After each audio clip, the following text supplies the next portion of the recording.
Chapter 16. The New Human Race. John chapter 6, verses 59 to 71. These things said he in the synagogue as he taught in Capernaum. Many therefore of his disciples, when they had heard this, said, This is an hard saying, who can hear it? When Jesus knew in himself that his disciples murmured at it, he said unto them, Doth this offend you? What and if ye shall see the Son of Man ascend up where he was before? It is the Spirit that quickeneth, the flesh profiteth nothing. The words that I speak unto you, they are spirit, and they are life. But there are some of you that believe not. For Jesus knew from the beginning who they were that believed not, and who should betray him. And he said, Therefore said I unto you, that no man can come unto me, except it were given unto him of my Father. From that time many of his disciples went back, and walked no more with him. Then said Jesus unto the 12, Will ye also go away? Then Simon Peter answered him, Lord, to whom shall we go? Thou hast the words of eternal life.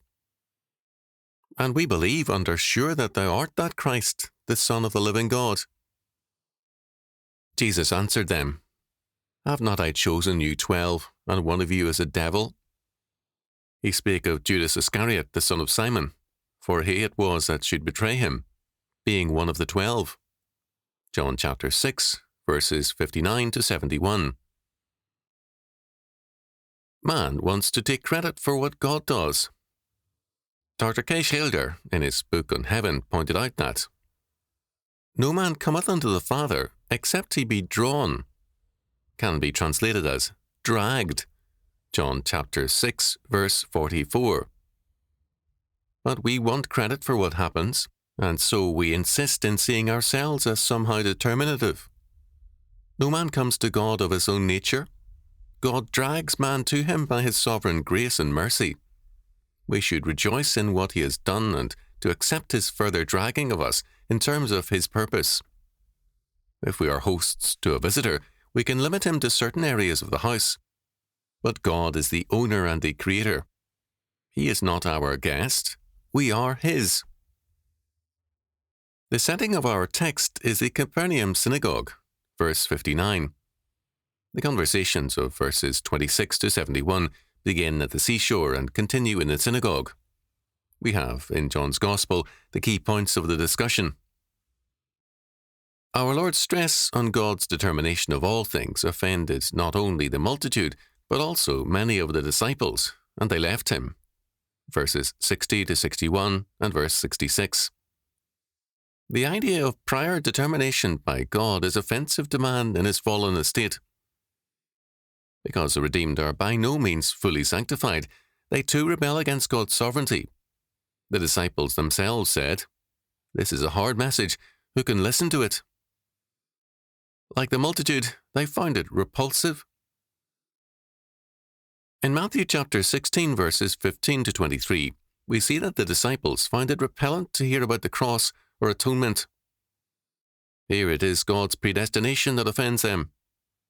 Both doctrines are totally alien to humanism, and their meaning distasteful to men. Verse 60. Our Lord's response, Doth this offend you? Verse 61 is, as Hendrickson pointed out, literally, Does this ensnare? Does this cause you to fall into a trap?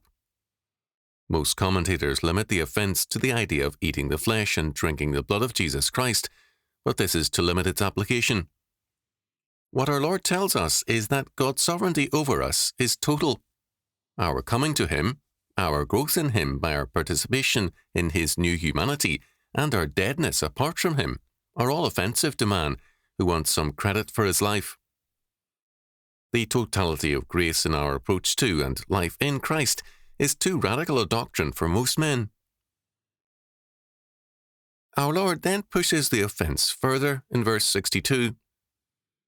How will you react to my ascension?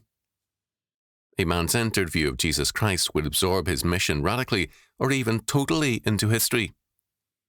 The multitude, with its hope of making Jesus a human king, was not interested in transcendence, nor are men today. Escape may have its appeal, but it too is man-centered. Views of the, quote, rapture, end quote, concentrate on man and what happens to him. The ascension points beyond a historical or man-centered focus. Then our Lord declares that it is the Holy Spirit who at the beginning created all things with the Father and the Son, Genesis chapter 1 verse 1 following, who alone gives life. Man's created human nature is neither self-regenerating nor creative. Next, our Lord makes a very remarkable statement. The words that I speak unto you, they are spirit and they are life. Verse 63. The Holy Spirit is a person in the Godhead. He it is who gives us the written word, together with the Father and the Son. He is also present to us in the very words of Scripture, so that the Spirit and the Word cannot be separated. As Calvin noted, our Lord not only connects life with the Spirit, but he also equates his spoken word with the Word and the Spirit. Our Lord knew the unbelievers among his disciples, and he knew who would betray him. Verse 64. At this point, many of the disciples left him. Verse 66. He did not spare them, and he called attention to the presence of one still present, then unnamed, who would betray him. Verses 70 and 71.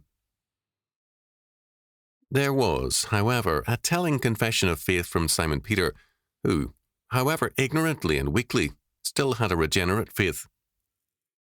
His confession admits that he fails to understand much, but he also sees no choice.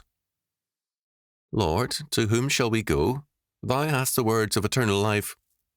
And we believe and are sure that thou art that Christ, the Son of the living God. John chapter 6, verses 68 and 69. This is an acknowledgement by Peter that, however faulty and wrong in their thinking they may be, he and the others know that Jesus speaks the words of eternal life because he is the Messiah, the Son of the living God. Peter was bewildered and ignorant about much, but he was still a believer. Peter was emphatic. We believe, are sure, or know that you are the Christ. An important question is this. Did the departing people and disciples misunderstand Jesus? Hugh J. Sconfield held that the listeners regarded Jesus' comments as akin to espousing cannibalism, that is, masticating his flesh, and so on. That they chose to place a false interpretation on the words of our Lord can be assumed. But we must also recognize that if a literal meaning was understood, the matter would be one for ridicule, not dissent. There is no question that our Lord's words were upsetting.